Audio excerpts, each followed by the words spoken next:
Bismillahirrahmanirrahim. Assalamualaikum warahmatullahi wabarakatuh.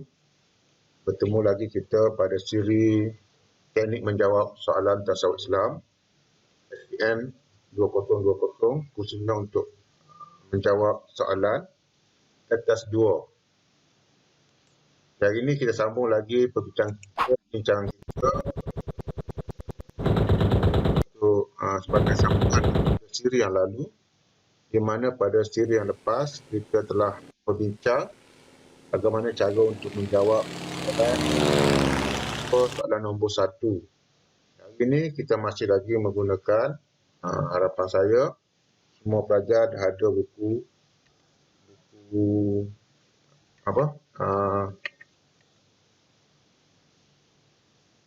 semua pelajar telah ada buku skor A. Buku skor A plus tasawuf Islam, semua pelajar telah ada buku ni. Sebab kita masih lagi menggunakan buku ini dan buku-buku yang lain lah. Kalau boleh pelajar juga dah ada soalan kertas 2 tahun 2016, 2017, 2018 dan 2019. Okey, untuk hari ini kita akan bincang lagi soalan yang kedua.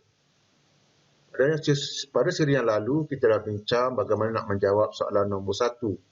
Okey. Soalan nombor 1, mana saya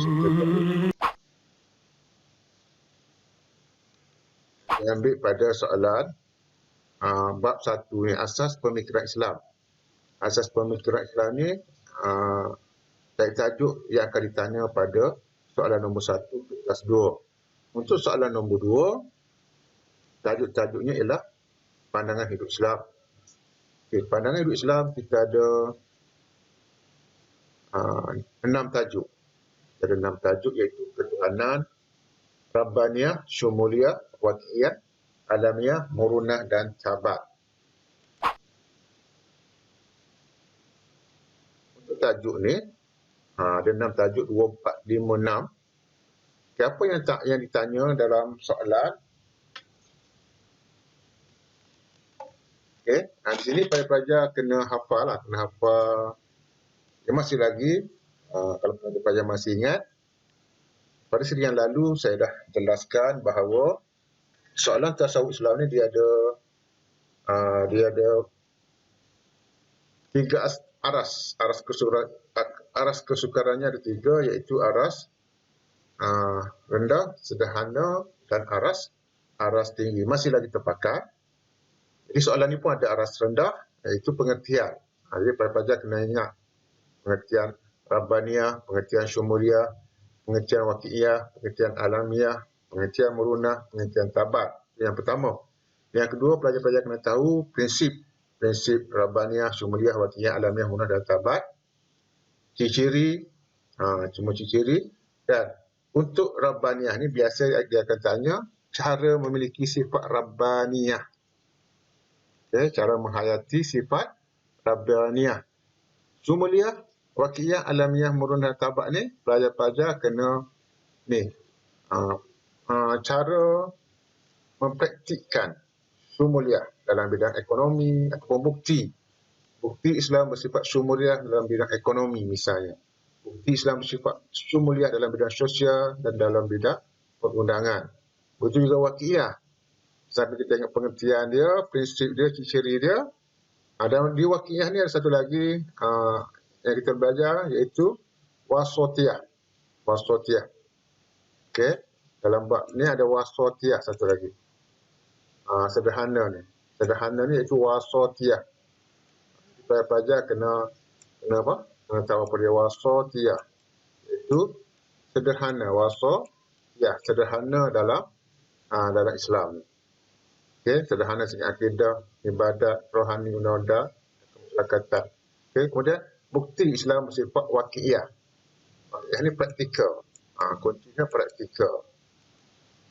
Okey, Rabbaniyah ni kuncinya ketuhanan. Syumuliyah ni lengkap dan sempurna. Alamiyah ni global. Murunah ni boleh berubah. Tabat ni kekal hingga ke hari kiamat, tidak berubah. Murunah boleh berubah mengikut perubahan hidup manusia, tabat kekal tidak berubah sampai ke hari kiamat. Okey. Waqiah ni pelajar kena tahulah, kena tahu bukti Islam bersifat waqiah. Dalam bidang akidah, ibadat, kerohanian, undang-undang, individu dan ekonomi. Alamiah, alamiah ni yang popular sini ialah hak asasi manusia. Hak asasi manusia. Okey. Pengertian prinsip bukti Islam bersifat alamiah. Alamiah ni global, sesuai pada semua tempat. Global ni maksudnya pada semua tempat, seluruh dunia.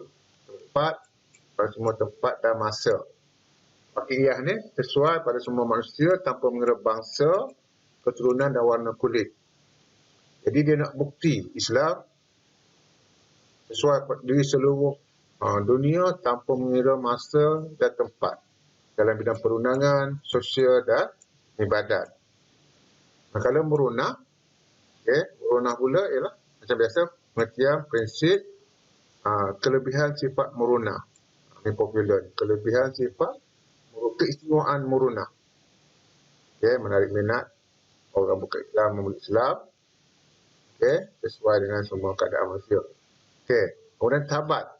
Tabat ni popular sini ialah tabat ni ialah tidak berubah di segi akidah, ibadat dan ketetapan hukum syar'i. Tiga benda ni yang bersifat tabat. Dan perkaitan antara murunah dan tabat. Ada satu benda yang murunah dan juga tabat. Contoh macam solat. Solat. Mana yang murunah solat? Solat yang tabat ialah wajib menunaikan solat. Murunah yang boleh berubah ialah cara mendirikan solat. Kalau kita sakit, boleh solat salib sambil berbaring, sambil mengiring, sambil isyarat kelopak mata. Begitu juga dengan ibadat-ibadat yang lain. Solat, puasa. Puasa yang tabatnya ialah kita boleh berbuka puasa pada bulan Ramadan. Yang tabatnya ialah kita mesti menunaikan ibadat puasa. Yang merunahnya, walaupun ibadat puasa itu wajib, tapi dalam keadaan tertentu kita dibenarkan berbuka puasa. Iaitu ketika kita bermusafir ataupun kita sakit. Perkaitan. Kadang-kadang dia bagi satu situasi, itu kita jelaskan mana yang merunah, mana yang tabat. Dalam tajuk ni, ini saja isi dia. Ada 6 tajuk saja dalam bab ini. Soalan nombor 2 ni. Soalan nombor 2 ni ada 6 tajuk dia. Dan saya dah sediakan satu kaedah. Dalam buku skor ni, kita tengok dalam buku skor. Saya cuba buka muka surat. Surat berapa ya? Ni kat belakang. Untuk prinsip Rabbaniyah, Syumuliyah, Waqiah, Alamiah, Murunah dan Tabat. Muka surat 15. Muka surat 15. Ini saya dah sediakan. Biasanya dia akan tanya ni prinsip ni. Prinsip ni dia akan tanya, soalan akan tanya prinsip. Sama ada Waqiah ke, Rabbaniyah ke, Syumuliyah ke, Waqiah, Alamiah, Murunah dan Tabat. Jadi pelajar boleh hafal. Saya dah senaraikan ni ada 17. 17 prinsip Rabbaniyah ni, prinsip Syumuliyah dah ada, prinsip Waqiah, prinsip Alamiah, prinsip Murunah. Dan kelebihan sifat Murunah. Jadi pelajar boleh baca ni, boleh hafal. Mesti keluar ni. Mesti keluar prinsip. Prinsip tu mesti keluar. Tapi tak tahu prinsip apa Rabbaniyah ke, Syumuliyah ke. Jadi untuk keselamatan, pelajar boleh hafal semua sekali. Rabbaniyah ni ketuhanan yang merujuk kepada Tuhan lah. Islam agama wahyu, diwahyukan oleh Allah, bukan ciptaan manusia. Syumuliyah ni lengkap dan sempurna. Waqiah ni agama yang praktikal, boleh diamalkan oleh semua manusia. Alamiah ni untuk seluruh seluruh alam, seluruh dunia, global. Merunah ni agama yang mudah, dapat dilaksanakan mengikut, dapat dilaksanakan mengikut keadaan dan kemampuan. Jadi pelajar-pelajar kena hafal. Ini memang bukan soalan wajib dah ni, bukan soalan sport dah ni, memang jawapan sport dah. Prinsip memang keluar. Saya tak tahu, biasanya ada keluar. Okey. Kat sini pun, bawah ni pun saya dah buat satu kaedah lah. Ini kita nak hafal secara apa? Secara ayat, kita buat satu ayat. Ada dua jenis ni, dua kaedah ni. Yang pertama, kaedah mnemonik. Kaedah mnemonik ni, kita ambil yang depan. Misalnya, ni mim. Rasul Ulul Azmi. Ni mim. Ni N ni untuk Nabi Nuh. I ni untuk Ibrahim. M ni Musa. Okay.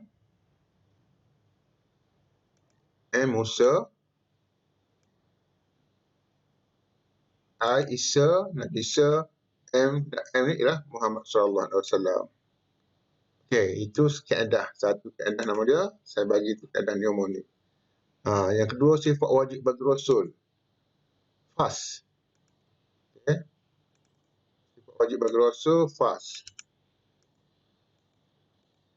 Apa fast? F untuk fatonah. A, amanah. S, sidik.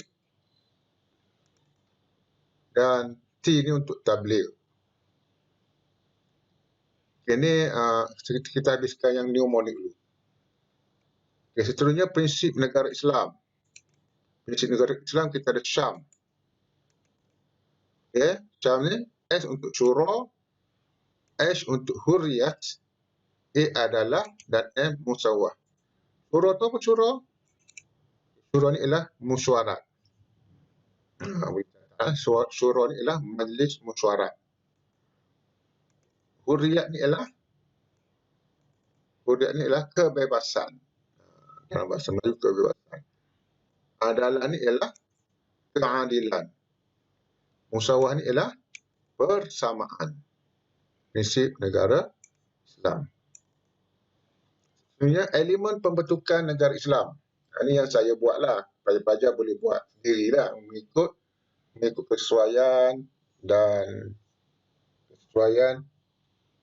kita dapat ingat yang mudah mengikut peristiwa. Dia nak buat ni, mnemonik ni kita kena cari satu kaedah yang kita boleh ingat. Kita terbayang benda tu, kita ingat benda lain.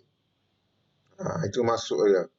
Jadi terpulang pada kita. Ni yang saya cadangkan. Okey. Elemen pembentukan negara Islam. Kalau kita nak ingat RWKPUSK ni susah. Kita buat satu ayat yang boleh kita faham. Saya sebut itu Red Warrior. Saya buat Red Warrior kalah perlawanan ulangan Stadium Kelantan. R ni, kita nak ambil R ni. Bukan Red ni, R. R ni untuk rakyat. W ni untuk wilayah. K ni untuk khalifah, ataupun ketua negara. P ni perlawanan ni untuk penguat kuasa. Ulangan tu untuk undang-undang. U, kita ambil U untuk undang-undang. S untuk syura. Dan K ni untuk sistem kehakiman. Elemen pembentukan negara Islam. Red Warrior kalah perlawanan ulangan Stadium Kelantan. Untuk sumber Ahik. A-H-I-Q. Ahik. Ini untuk sumber. A untuk Al-Quran, H untuk hadis ataupun sunnah, I untuk ijma' dan Q untuk qiyas. Kita tengok bawah lagi. Konsep harta menurut Islam. Harta menurut Islam kita ada mazuha. Okay. M untuk milik mutlak Allah. A, amanah Allah kepada manusia. Z, zakat. Harta yang cukup syaratnya mesti dikeluarkan zakat. U untuk ujian Allah kepada manusia. H untuk halal. Harta mesti dicari dan dibelanjakan secara halal. Dan akhir sekali A untuk adil. Harta mestilah dicari secara, pengurusan harta mesti dilakukan secara adil. Kemudian seterusnya, langkah memperolehi harta secara halal. Hai.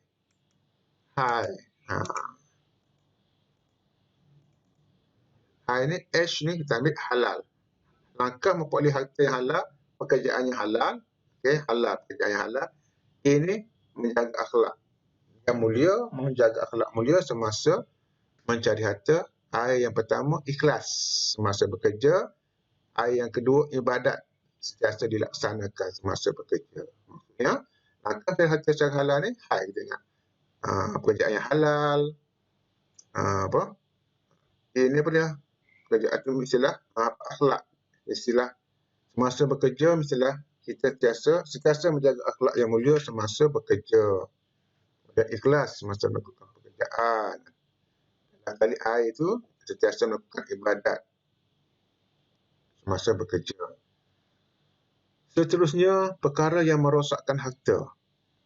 Perkara yang merosakkan harta kita ada MKBMN. Ini kita boleh reka. Ini saya buat ini MBKN. MKBMN.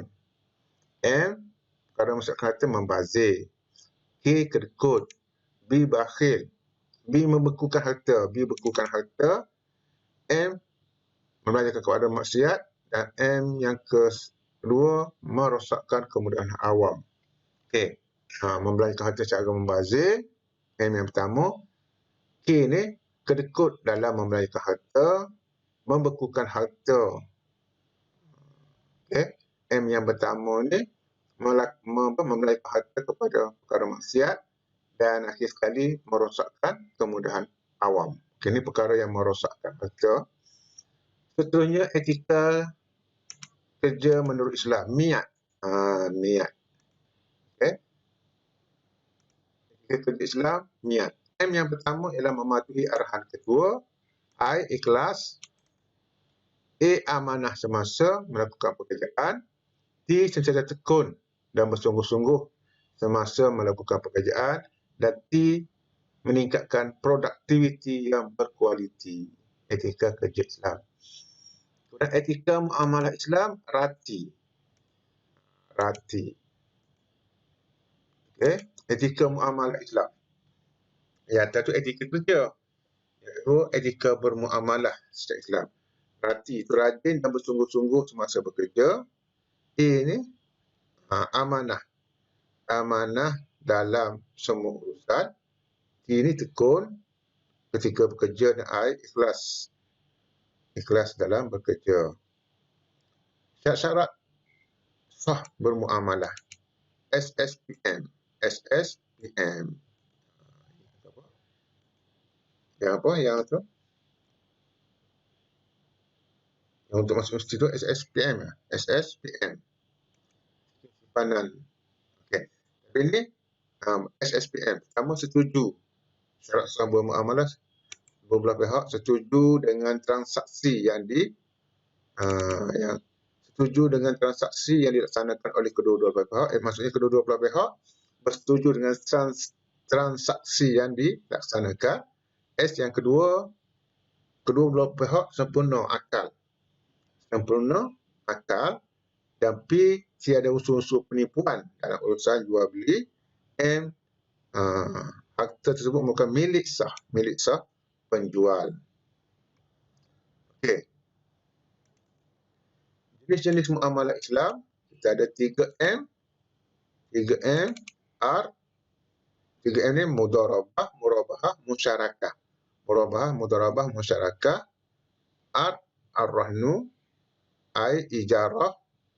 B ni, baik di taman ajil. T, takaful. W, wadi'ah. Ada yang lebih mudah lagi, kita boleh guna ya, lebih mudah lagi lah. Okay, seterusnya matlamat perundangan Islam, makankah? Memelihara makankah? M yang pertama, memelihara maruah. M yang kedua, A ni memelihara akal ataupun agama. Memelihara agama. K, memelihara keturunan. A yang kedua, memelihara akal. N, memelihara nyawa. KA, memeliharakan keteraman awam ataupun keamanan negara.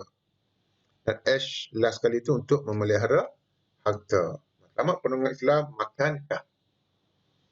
Okey, seterusnya pembagian hukum dalam Islam. Pembagian hukum dalam Islam ada 5. HWHSM. Ini tak ingat, tak payah dah. Semua orang tahu. Hukum dalam Islam ada 5, iaitu pertama harus, haram, harus, wajib, haram, sunat dan makruh. Ini silap balik. Okay, seterusnya perkara yang merosakkan harta, rumstah. Perkara yang merosakkan harta, rumstah. Perkara yang merosakkan ibadat. Perkara yang merosakkan ibadat, rumstah. Pertama, riak. Riak pada riak, menunjuk-nunjuk amalan baik. Riak ni kita tunjuk amalan baik yang dilakukan untuk mendapat pujian daripada orang ramai. Ujub. Artinya ada dua lah. Sama ada riak ataupun ridah. Ridah ni murtad. Keluar daripada ajaran Islam. Ujub. Ujub ni rasa takbur ataupun bangga dengan kelebihan yang ada pada diri sendiri. Dia terkejut. Ujub ni terkejut dengan kelebihan yang dia ada. Okey? Dia membangga diri kerana kelebihan yang Allah bagi pada dia tu, dia rasa dia tak tunjuk ke orang tapi dia rasa dia hebat. Dia rasa dia hebat. Dia rasa dia boleh buat. Dia rasa dia alim. Dia rasa dia terlalu baik sebab dia tak pernah buat jahat. Ataupun dia biasa solat berjemaah, dia rasa aku ni terlalu baik. Dia rasa bangga dengan diri sendiri. Walaupun dia tak cerita ke orang. Kemudian M tu untuk murtad. Ini sama, keluar daripada agama Islam. Yang kedua, mengungkit-ungkit. Kita ungkit kembali pertolongan, perbuatan baik yang kita buat pada orang supaya orang tu mengenang jasa kita.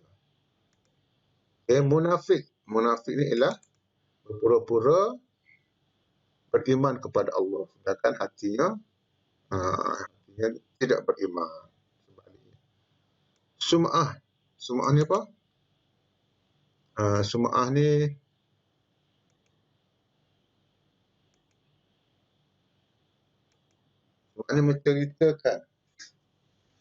menceritakan perkara baik. Kalau riak tadi dia tak cerita, dia tunjuk. Kalau sum'ah ni dia menceritakan perkara baik yang dia buat supaya orang puji. Orang tak tahu pun dia buat, tapi dia cerita. Menceritakan perbuatan baik yang dilakukan supaya mendapat pujian daripada orang ramai. Kemudian syirik. Apa dia syirik?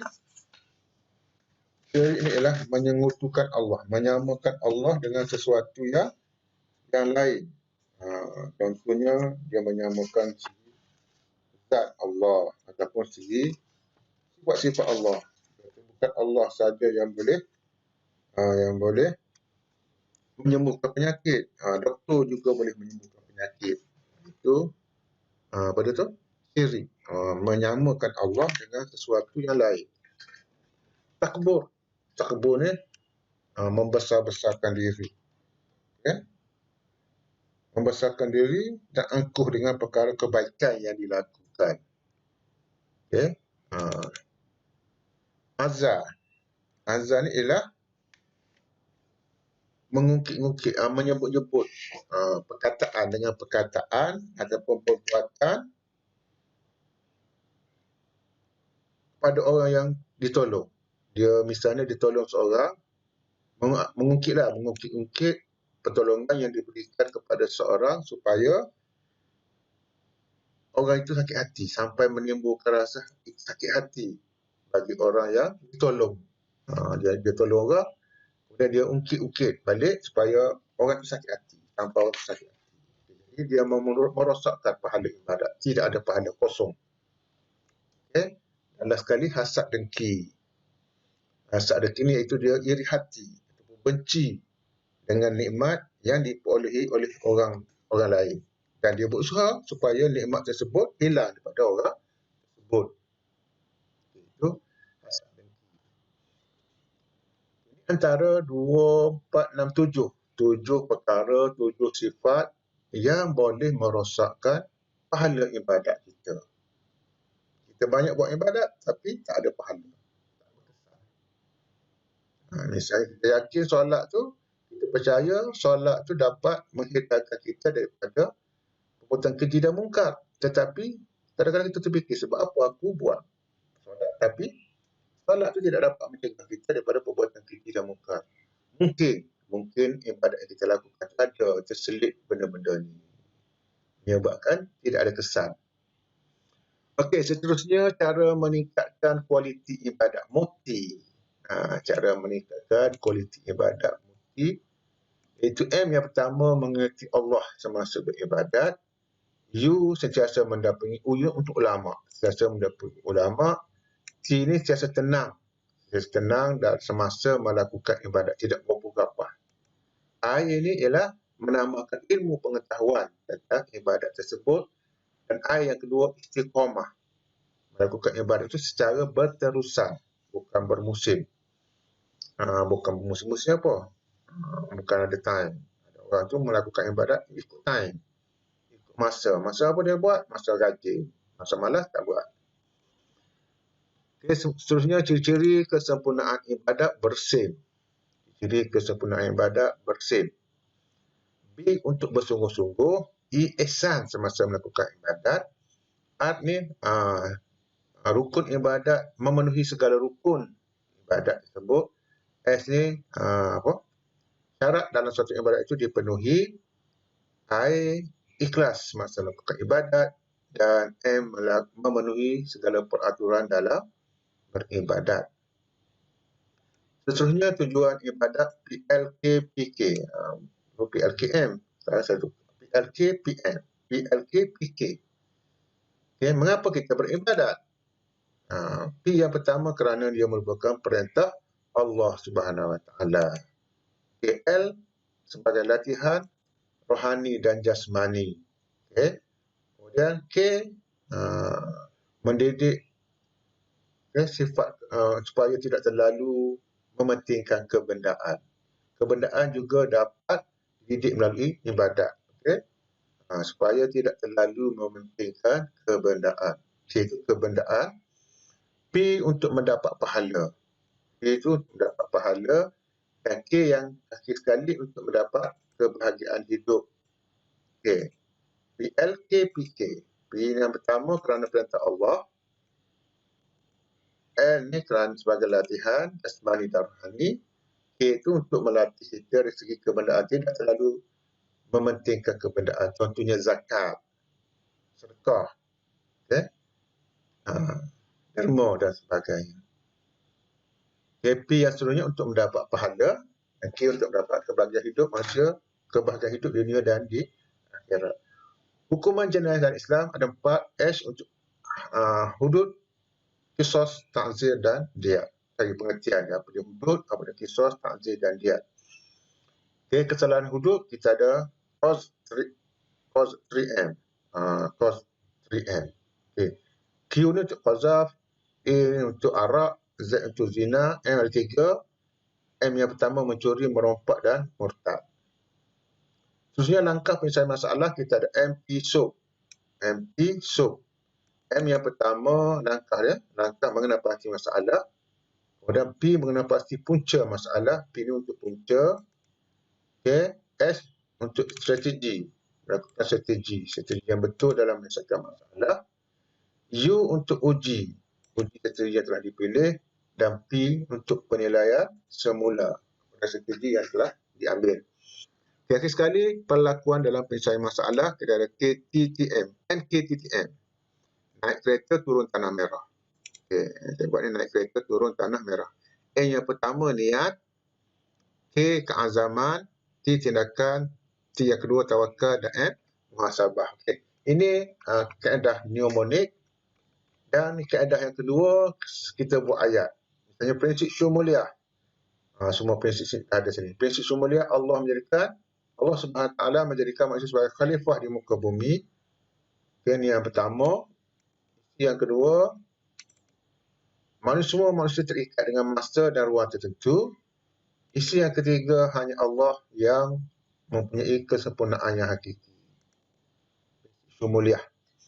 Prinsip waqi'iyah, Islam adalah agama yang bersifat praktikal. Islam dapat menyelesaikan masalah manusia. Okay. Agama Islam sentiasa menekankan kesederhanaan dan juga Islam sentiasa positif terhadap pemikiran manusia. Alamiah, Islam menjamin hak asasi manusia. Yang kedua, Islam sentiasa menegakkan kebenaran dan mencegah kemungkaran. Yang ketiga, manusia merupakan sebaik-baik kejadian. Prinsip murunah, Islam adalah agama yang mudah. Islam boleh dilaksanakan mengikut keadaan dan kemampuan manusia. Ini prinsip. Prinsip untuk ni apa? Dan ni saya untuk menghubungkan buat ayat. Kita boleh baca satu ayat, misalnya kelebihan sifat melunak. Kelebihan sifat melunak ialah menunjukkan sifat toleransi dan berhikmat Islam dengan menarik minat orang bukan Islam serta memastikan kesinambungan ajaran Islam di dunia ini. Ada 3 isi sini sebenarnya. Pertama, kelebihan sifat melunak menunjukkan sifat toleransi dan berhikmahnya Islam. Yang kedua, dapat menarik minat orang bukan Islam untuk mempelajari agama Islam. Dan yang ketiga, kelebihan sifat melunak juga dapat memastikan kesinambungan ajaran Islam di dunia ini, di atas muka bumi. Itulah seterusnya. Pelajar boleh baca sendiri, panjang lagi. Ini saya dah sedia satu kaedah untuk pelajar boleh baca, boleh hafal. Kaedah mengingat fakta dengan cepat dan berkesan. Kita balik kepada cerita kita tadi. Soalan nombor 2. Soalan nombor 2 ni. Ni dia punya isi dan dia punya sukatan yang perlu pelajar ingat, pelajar study ulang kaji semula. Okey. Habis ini soalan nombor 2. Jadi kita nak tengok soalan nombor 2, soalan-soalan SPM. Saya cadangkan kita nak habiskan soalan nombor 2. Soalan tahun 2016. Tahun 2016 menyatakan 4 ciri agama langit. Sama macam dulu juga, macam lepas-lepas.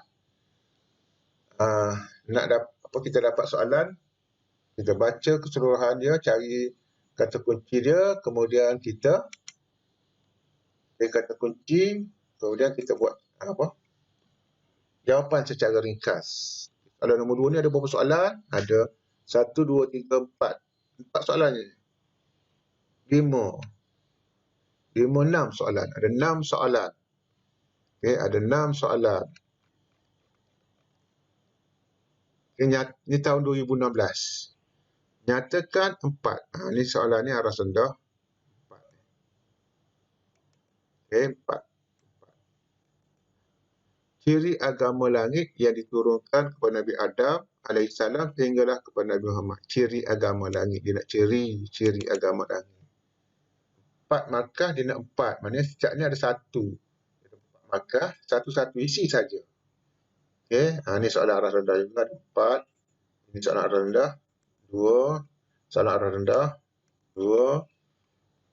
Ini soalan aras tinggi. Ini soalan aras rendah juga. Kita tengok. Cuba jawab. 4 ciri agama langit. 4 ciri agama langit kita buat rangka secara ringkas. Itu ciri tu yang kita itu dah kita buat. Pertama apa dia? Sifat Rabbaniyah. Yang kedua sifat mulia. Yang ketiga, agama langit Rasul. Ada Rasul dan tabat. Yang keempat, sifat tabat. Hingga hari kiamat. 4 prinsip waqi'iyah. Tadi saya dah cerita tadi. Prinsip kena hafal. Tadi dia prinsip waqi'iyah. Prinsip waqi'iyah baru kita bincang tadi. Prinsip waqi'iyah. Prinsip waqi'iyah. Ni. Islam bersifat praktikal. Islam dapat menyelesaikan masalah manusia. Ataupun sini. Prinsip waqi'iyah. Praktikal, menyelesaikan masalah.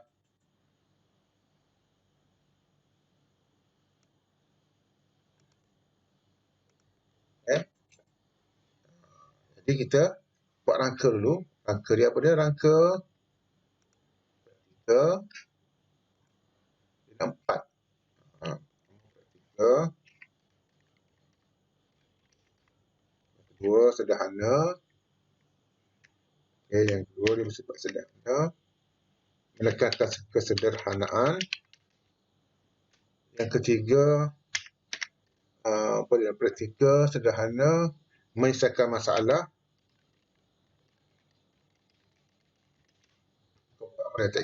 Tinggal dulu kita buat ayat lain. Dua contoh syumuliah dalam bidang perundangan. Syumuliah dalam bidang perundangan. Kita tahu syumuliah itu apa? Syumuliah ni ialah Islam agama yang lengkap dan sempurna. Okey.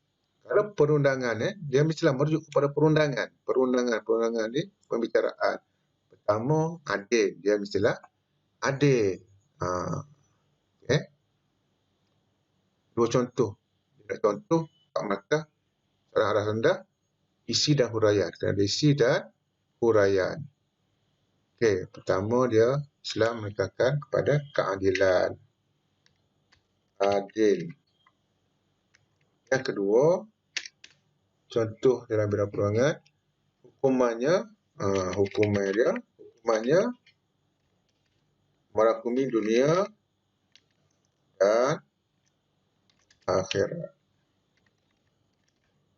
Okay, adil, mana setiap hukuman tu adalah adil. Adil dan setimpal dengan perbuatan yang dilakukan, kesalahan yang dilakukan. Okay, antara hak asasi manusia yang terkandung dalam prinsip alamiah ialah memelihara kehormatan diri. Kehormatan dan maruah diri. Okay, kehormatan dan maruah diri. Asasi manusia ni alamiah. Terangkan dua cara Islam memelihara kehormatan diri. Kehormatan diri, cara dia pertama, Islam mengharamkan apa dia? Haramkan. Dia 3 cara. Haram ataupun pertama wajib. Wajib, Islam mewajibkan aurat.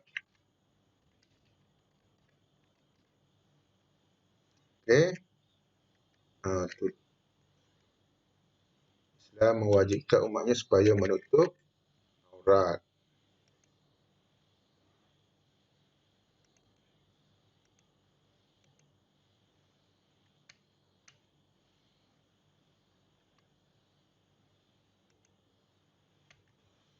Yang kedua, Islam wajibnya mengharamkan. Islam haramkan perbuatan mengumpat.